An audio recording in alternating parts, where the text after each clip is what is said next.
When a car blurs past your front lawn on a quiet residential street, the instinct is to demand an immediate fix.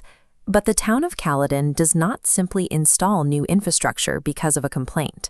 They require a strict, data-driven evaluation process.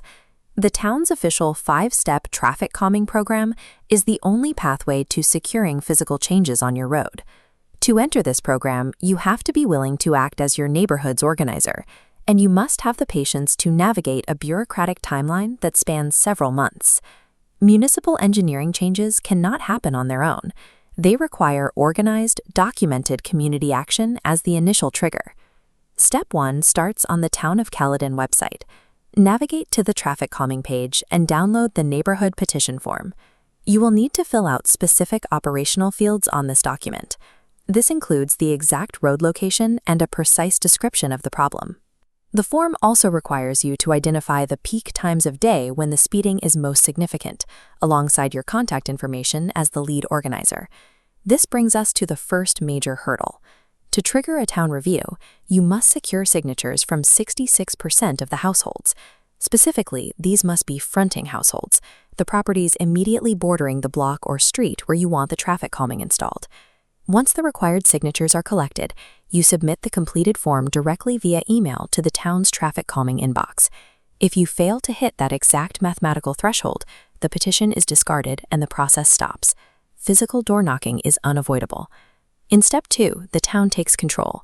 Over the next 1 to 2 months, engineering staff will conduct a location review and collect data directly from your street. They are evaluating your street against the 85% rule. For a street to qualify for intervention, 85% of daily vehicles must be driving inappropriately. This differentiates a systemic neighborhood issue from a few isolated aggressive drivers. If that 85% threshold is met, the town moves to Step 3 and develops a customized traffic calming plan. During this design phase, the town will actively reject requests for all-way stop signs to be used as speed control.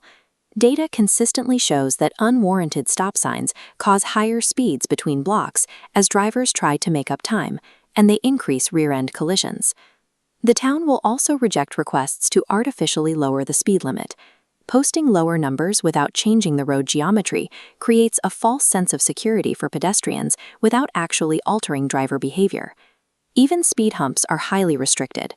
They increase emergency vehicle response times and cannot be installed safely on steep hills or sharp curves. Instead, the town is much more likely to propose measures like lane narrowing, vertical center lines, or localized changes to road texture. The town designs solutions based on physical road dynamics and emergency access data, rather than what residents instinctively assume will work. In Step 4, the town mails a formal survey containing the proposed design directly to the affected neighborhood. This introduces the most extreme failure point in the process. If the community ignores this mail, the project is killed, and the street is locked out from applying again for 2 years. This chart shows the first metric required to pass Step 4. At least 66% of delivered surveys must be returned to the town. Of those returned surveys, there is a second test. 66% of respondents must explicitly vote in favor of the proposed design. Surviving this vote triggers Step 5, allowing the town to finalize the design, allocate funding, and engage a contractor. At this point, construction relies entirely on municipal budget availability. Physical installation almost never occurs in the same calendar year that the petition is approved. Passing the community vote is the authorization to build. Municipal funding cycles dictate the actual finish line. That is the complete sequence from downloading the initial petition to the eventual installation of physical traffic calming infrastructure.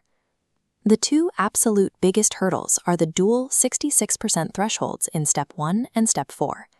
If your street suffers from a minority of speeders rather than an 85% systemic issue, your best alternative is calling the OPP non-emergency line for targeted enforcement. For systemic issues, go to the Caledon website, download the form, and start gathering signatures today. The town has the tools to make your street safer, but the initiative entirely relies on your willingness to step outside and unite your street.